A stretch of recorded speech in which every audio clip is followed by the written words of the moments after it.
우리 지금 그 골로새서의 말씀을 가지고 지금 생각하고 있습니다. 계속해서 지금 지난 그 수요일 날 죄송합니다. 크리스마스 이브에도 요 앞에 말씀 가지고 같이 나누었는데 지금까지 했던 말씀 잠깐 앞에서 정리를 하면서 오늘 말씀 들어가도록 하겠습니다. 골로새서의 첫 번째 우리 말씀은 골로새 교회에 대한 감사가 1장 1절부터 7절까지 우리 같이 나누었고요. 그리고 8절부터 29절 1장 나머지 전체에서는 교회 생활에 예수가 으뜸이 되게 해라, 이렇게 이제 말씀을 가지고 나눴습니다. 그리고 2장 전체는 우리의 지식 생활에 그리스도가 으뜸이 되게 해라. 그리고 이제 지난 크리스마스 이브에는 영적인 세상이 있는데 영적 세상에서도 그리스도가 삶의 으뜸이 되게 해라, 같이 말씀을 나눴습니다. 간단하게 골로새 교회를 잠깐 설명하면요,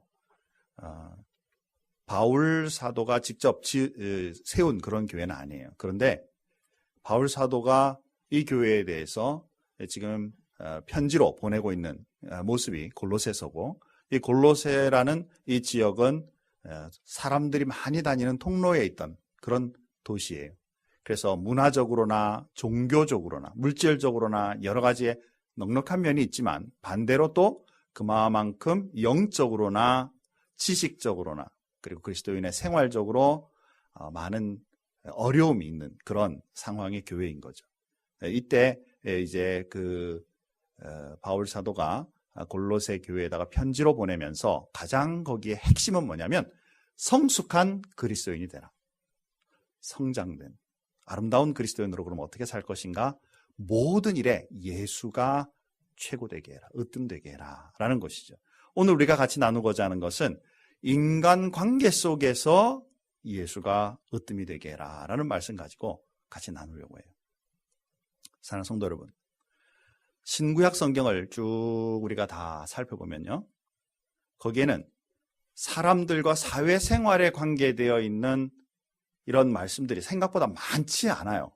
왜 그러냐면 구약에 전체적으로 보면 이집트에 잡혀 있다가 이제 쭉 나와서 출애굽해서 가나안 땅으로 들어오게 되고, 가나안 땅으로부터 나라를 이룰 때까지 대부분 유대인들의 생활은 정착하며 농사를 지어가고 일부의 사람들은 이제 목축하면서 다니는 그런 모습이 대부분이었기 때문에 가정생활이나 또 유대인들과의 관계는 성경에 크게 안 나타나도 가정 속에서는 늘 해오던 것처럼 우리나라가 농경사회 속에 있을 때 대가족 제도 속에 스스로 가족끼리 잘 해나갔던 그런 모습들처럼 성경에 그런 모습이 나오고 있지만 생각보다 많이 설명되고 있지 않아요.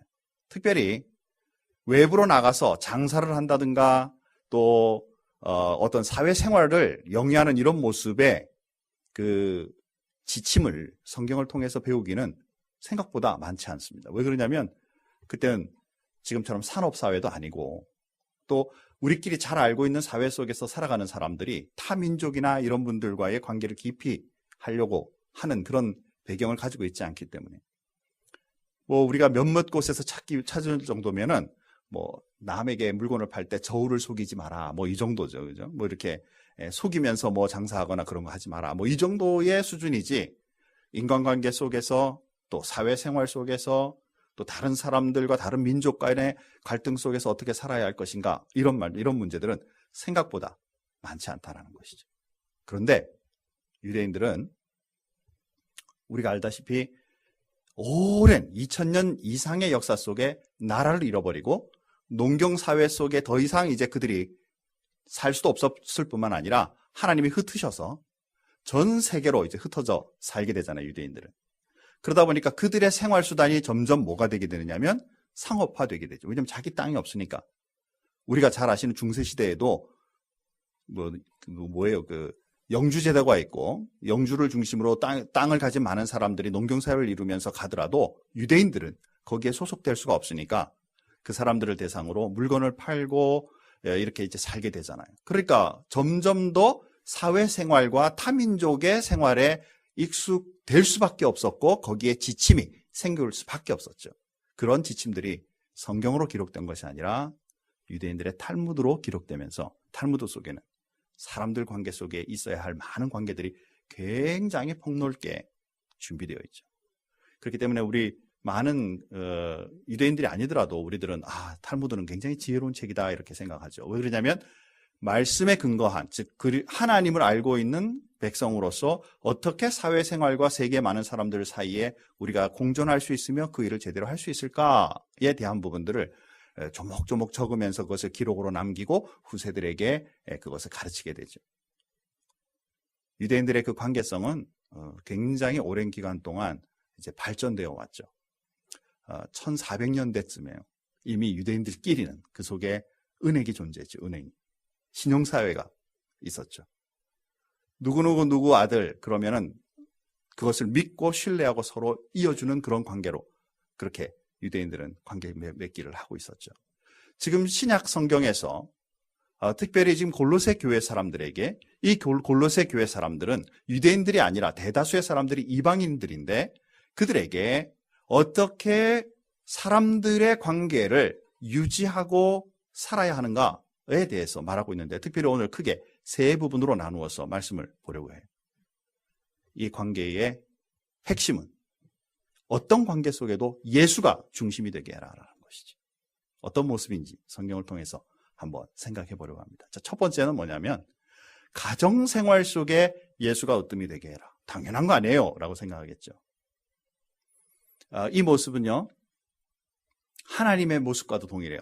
하나님 성부 하나님이 계시고 성령 하나님과 성자 예수 그리스도가 삼위의 일체적인 모습을 가지시고 서로 관계를 맺으면서도 이 세상에 또 영원 세상까지도 영적 세상까지도 완벽한 조화로 일을 이루어 가시는 하나님의 모습이 우리 가정 생활 속에도 이 모습 속에 제대로 하나님의 모습을 닮아 서야 한다라는 것이죠.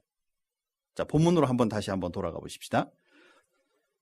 골로새서 3장 18절 말씀해 보면 아내들아 남편에게 복종해라. 그래서 되게 싫어하죠. 자매님들, 특히 결혼하신 자매님들. 남편들은 또 이 말 들어가지고 쓰죠. 성경에 복종하라 그랬어. 그렇죠? 자, 그런데 이는 주 안에서 마땅하니라. 그래서 아내들은 남편을 어떻게 하라고요?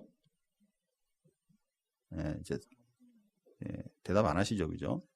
다시요. 아내들은 남편에게 어떻게 하라고요? 남편들만 얘기하고 있어요, 지금. 자매들까지도 다 얘기하시기 바랍니다. 다시 한 번 더. 자, 아내들은 남편에게 어떻게 하라고요? 좀 크게 합시다. 좀 정말 왜 그러세요?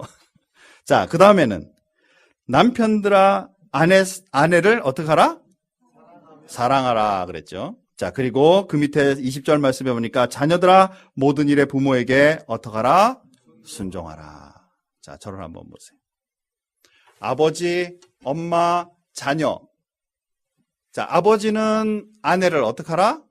아버지는 아내를 어떻게 하라? 사랑하라. 아내는 남편을 어떻게 하라?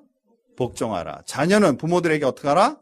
순종하라. 그렇죠. 이 세 단어가 좀 세죠? 다르죠? 그죠? 남편이 제일 높은 것 같아요. 그런데 복종 안 하는 와이프, 남편은 어떻게 해야 돼요? 크게 얘기하세요. 복종 안 하는 와이프, 남편은 어떻게 해야 돼요? 복종하는 게 어려워요? 사랑하는 게 어려워요? 오늘 아침 왜 이러세요? 날씨가 축축하니까 우리 마음도 축축하세요? 사랑하는 성도 여러분, 사랑하지 않는 와이프조차도 죄송합니다. 복종하지 않는 와이프조차도 사랑해야 되는 게 남편의 일이에요. 어떤 면으로 보면 복종해 이거보다 당신 나 사랑해야 돼가 더 힘든 거예요. 그렇죠? 자, 그래서 우열 관계를 위한 단어가 사실은 아니다라는 것이죠. 사랑한다, 복종한다, 순종한다는 단어는 세 단어가 동일한 단어예요. 서로 협력하며 온 가족이 하나님 앞에 든든히 서갈 것을 언어적으로 표현하고 있는 것이지만 한 단어만 붙잡고 이래야 된다 저래야 된다 해서는 안 된다라는 것이죠.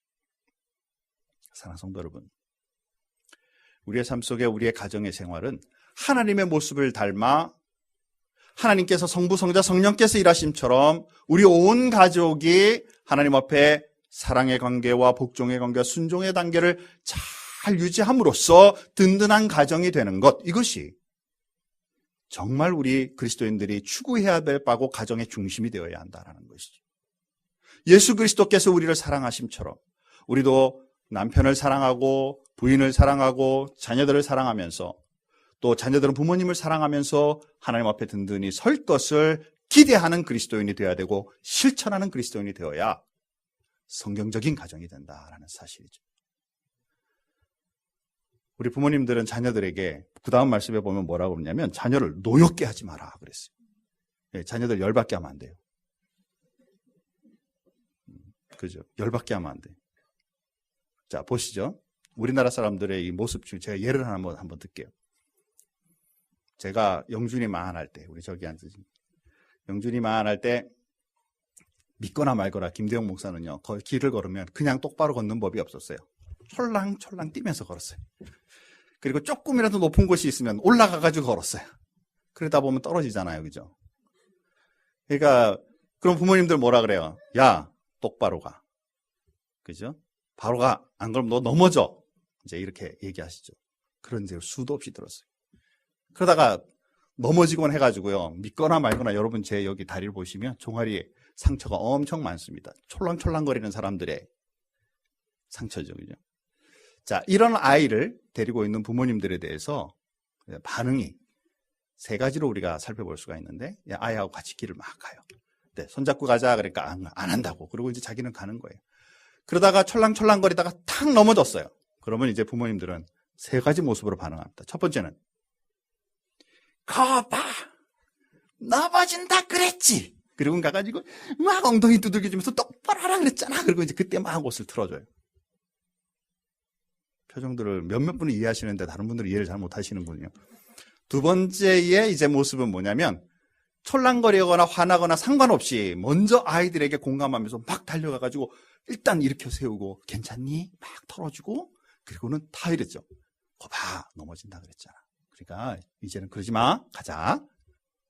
세 번째 반응은 뭐냐면 그래 그럴 줄 알았어. 일어나.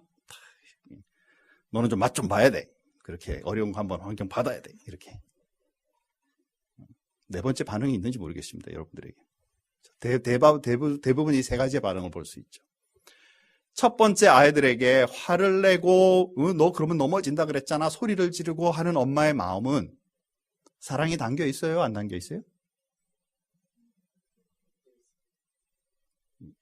오늘 진짜 반응 없네. 왜 이러세요? 그죠? 막 화를 내지만 엄마의 사랑이 있잖아요. 부모의 사랑이 있잖아요. 넘어지는 거 그런 거 보기 싫으니까 그러지 마라라고 얘기한 거였고요. 그런데 그 아이는 그런 부모님의 반응을 받는과 동시에 삶의 용기를 잃어요. 자꾸.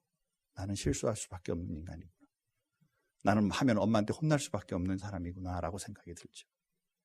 두 번째의 부모의 일단은 잘못한 거 다 알지만 일단 넘어진 그 아이를 가서 일으켜 세우며 털어주고 사랑으로 보듬어주고 그 다음에 잘 타이르는 부모는 아이에게 힘과 용기를 주죠. 그래, 우리 부모님이 역시 나를 사랑하고 있고 나는 역시 똑바로 살도록 늘 지도해주는 분이 있어 라고 생각하죠. 그런데 세 번째 이제 아이들에게 너 그러니까 똑바로 네가 알아서 해 라고 강하게 키우고자 했던 그 부모의 반응은 대다수 아이들에게 절망감을 가져오죠.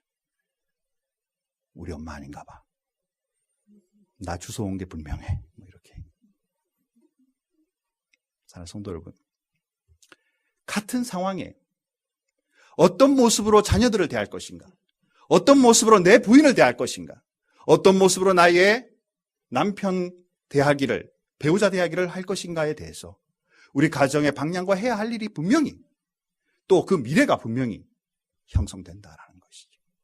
사랑하는 성도 여러분, 우리의 삶 속에 우리의 마음의 핵심은 예수 그리스도의 사랑이 먼저이고 하나님의 그 은혜로 우리 가정이 일으킬 것을, 살아갈 것을 마음의 기대감을 가지고 실천하는 그리스도인으로, 그것을 용기를 내어 말씀을 중심으로 실천하는 그리스도인으로 우리가 행동하게 될 때 우리 배우자와 우리 자녀들에 대하여 힘과 은혜를 베푸는 가정으로 우리는 서갈 수 있는다라는 것이죠. 자녀들 마찬가지예요. 우리나라 예의지국이고 효가 중심이 된다고 말하지만 요즘에 이제 다 바닥으로 떨어지잖아요. 여전히 유대인들은요, 여러분 뭐 유대인들과의 관계가 많지 않기 때문에 그냥 들으신 얘기겠지만 지금 사회 속에도 유대인들은요, 부모님들에게 정말 충성을 다해 효를 해요.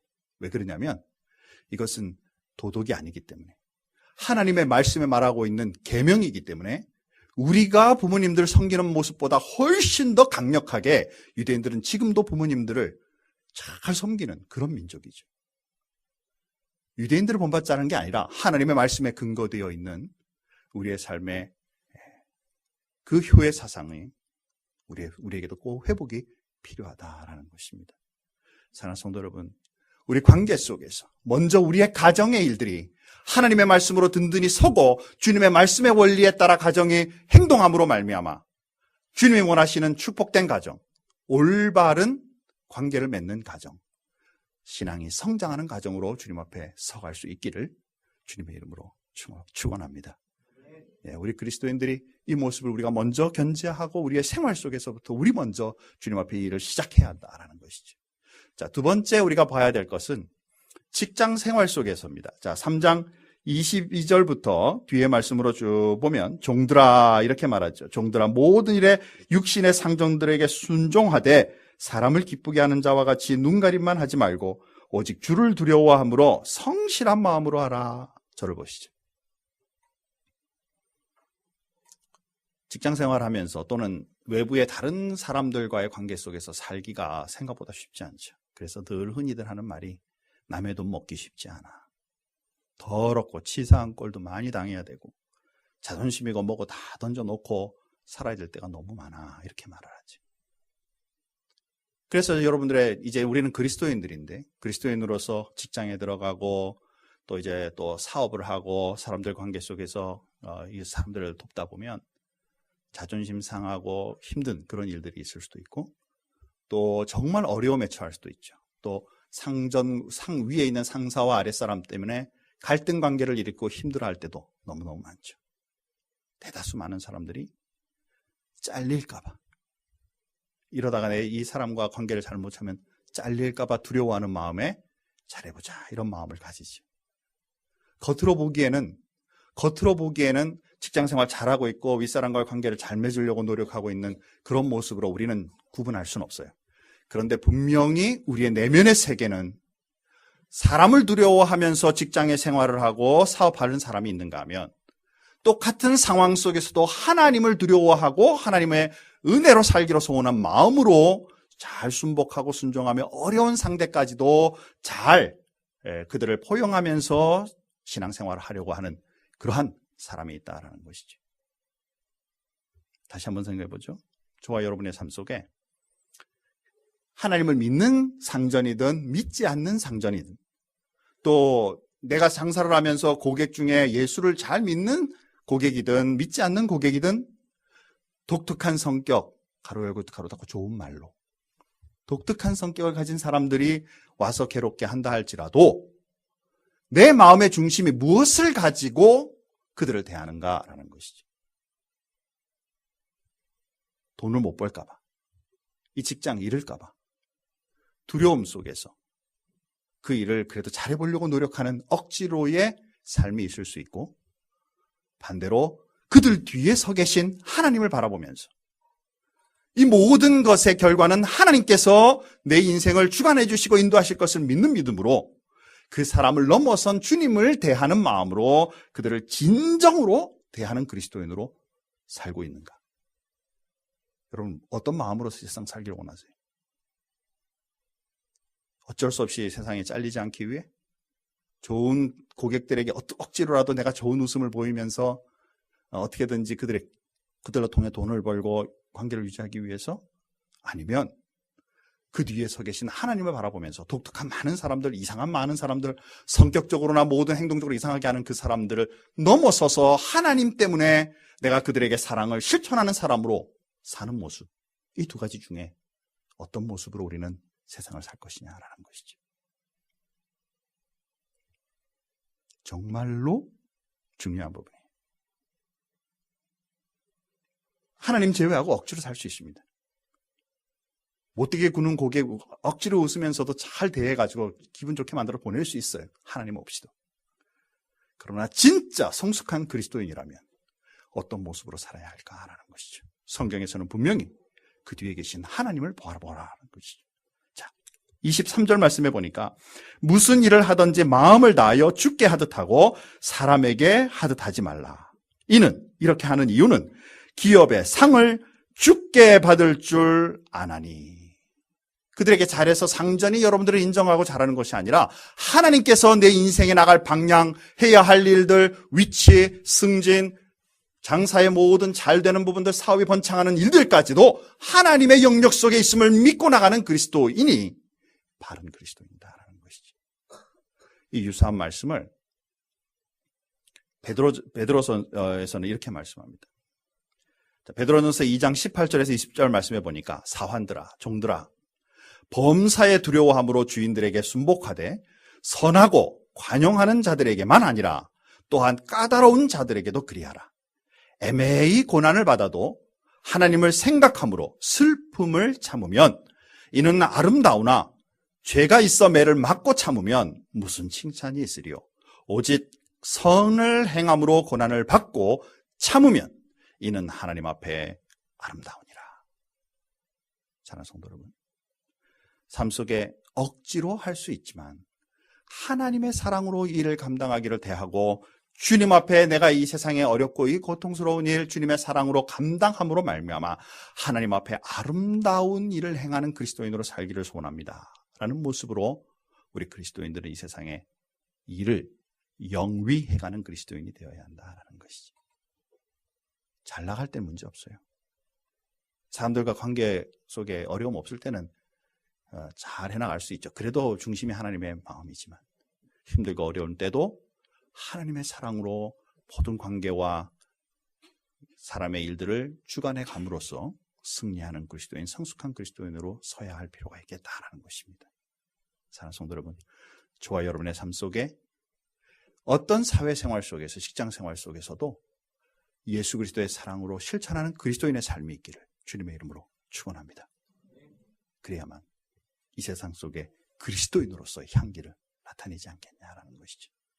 자, 마지막의 단계는 직장 생활 속에서 예수가 이제 으뜸이 되는데, 여기에는 사회생활인데요. 내부의 사람들이 있고 외부의 사람들이 있어요. 4장 2절에서 4절 말씀해 보니까, 자, 2절 말씀, 4장 2절 말씀해 보니까 기도를 계속하고 기도에 감사함으로 깨어 있으라. 또한 우리를 위하여 기도하되. 자, 여기에 보니까 우리라는 단어가 나오죠. 이것은 내부의 사람들이죠. 예수를 잘 믿고 살아가는 사람들이에요. 예수를 잘 믿고 사는 사람들에게 있어서 관계의 가장 중심은 뭐냐면 서로 기도해주는 삶이에요. 자, 저를 한번 보시죠. 여러분들이 보시는 김대용 목사는 완벽한 사람이죠. 그래서 기도를 필요로 하지 않는 사람이죠. 그런가요? 실수하고 또 마음에 두려워하고 미래를 내다보면서 막 어떻게 하면 될지 계획 세우고 스트레스 받고 하는 부분이 분명히 있겠죠. 사람이기 때문에. 그래서 여러분들은 우리 목사님을 위하여 하나님 기도합니다. 하나님 새 힘을 주시고 성령 충만함을 주시고 미래를 열어갈 수 있게 하시고 우리를 이끌어가기에 부족함이 없게 하나님 능력을 주십시오. 기도하는 것이죠. 혹시 여러분들이 제가 실수하는 걸 봤어요. 그러면 이제 어떻게 해야 돼요? 돌아다니면서 김대용 목사가 이랬대 이러고 그래야 되는 거죠. 대답이 없죠. 오늘 제가 기도해서 기대한 게 제가 잘못인 거예요. 자, 실수하는 걸 봤어요. 그러면 어떻게 해야 돼요? 기도해야 되죠. 말은 잘해. 그죠? 목사님이 실수하는 걸 봤어요. 하나님, 우리 목사님도 사람이라 이렇게 실수하는데 하나님 새 힘을 주세요. 하나님 회복하고 빨리 다시 한 번 더 주님의 일꾼으로 설 수 있도록 하나님 힘을 주세요. 성도의 삶에도 마찬가지다. 그 말이죠. 우리 옆에 있는 분들이 실수하고 넘어져요. 어떻게 해야 돼요? 손가락질하고 놀리고 사람들에게 말만 되는 것이 아니라 그들을 위하여 기도하는 사람이 되어야 된다는 것이죠. 이론은 잘 알죠. 진짜로 실천할 수 있는 그리스도인이 되어야 되죠. 자, 우리 옆에 분들과 아는 분들 말고 옆에 분들과 손 좀 한번 다시 한번 잡아보세요. 악수. 악수. 예, 옆에 있는 분들 악수 잡고 계세요. 잡고 계세요. 잡고 계세요. 잠깐 잡고 계세요. 예, 잡고 계세요. 자, 아는 사람 하지 말라 그랬더니 딱 너무 두 분밖에 없어서. 자, 한번 서로 얼굴을 보면서 얘기하겠습니다. 당신을 위해 기도하겠습니다. 당신을 위해 기도하겠습니다. 네. 예, 네. 자, 손을 놓으시죠. 이게 바로 예수쟁이들의 가장 큰 장점이에요. 교회 안에서 말만 들고, 소문만 들고, 서로 힘들게 하고, 이거 안 해도 세상에서 얼마든지 당해요. 나 자신뿐만 아니라 다른 사람들도 그렇게 살아요. 교회 속에까지 들어와서 그렇게 행동하는 그리스도인으로 살아서는 안 된다라는 거예요. 내부인들끼리는, 우리끼리는 서로 기도해주는 사람이 되라.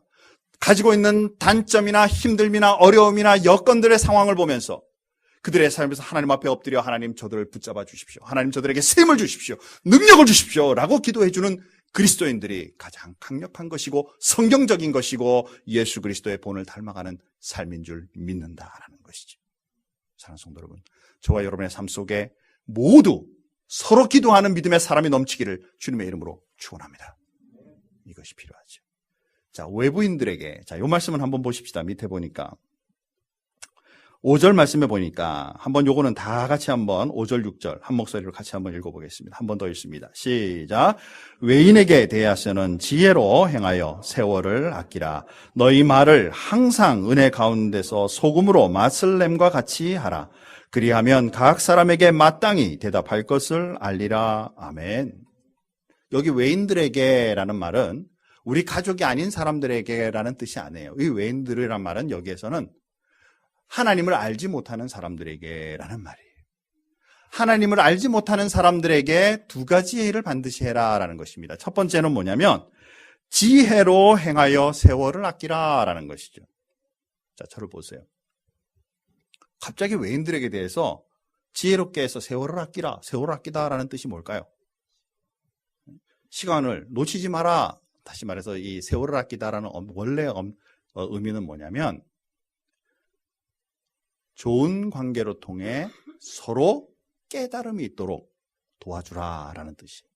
지혜로 인하여 하나님을 알지 못해 떠나버려서 결국 이 세상에 하나님 없이 지혜로움 없이 사는 인간으로 놓아두지 말고 기회를 포착해라라는 거예요.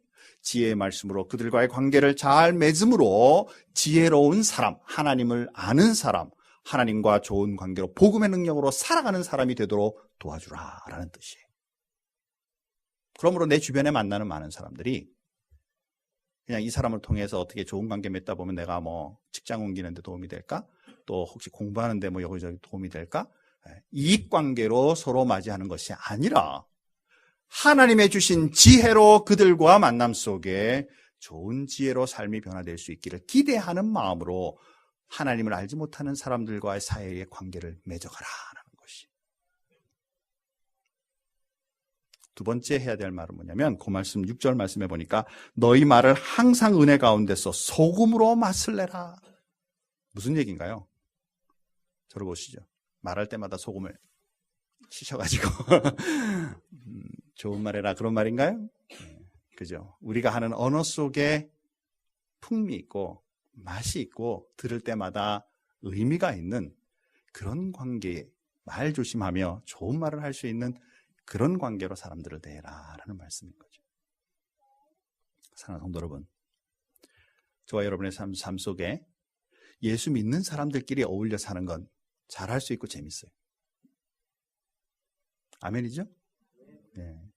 왜냐하면 서로 다 아니까. 그리고 뭐 말만 해도 예수 때문에 하나님 때문에 다 아니까. 그런데 세상의 사람들, 하나님을 알지 못하는 사람들, 영적 세계를 전혀 알 수 없는 사람들과 살다 보면 우리가 더 많이 희생해야 되고 우리가 더 많이 힘들어야 될 부분들이 분명히 있죠.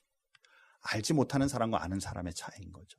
자, 그럴 때 우리가 그들을 대할 때 기회의 시간으로 주님께서 우리들에게 기회의 관계로 우리에게 맺어주신 것으로 알고 또 그들에게 선하고 아름답고 좋은 말들로 용기를 주며 살아계신 하나님을 선포하는 사람으로 그런 유대 관계 속에서 살아가는 것, 이것이 바로 예수가 중심되어 세상 사람들과의 관계 맺음이 되게 된다는 것이죠.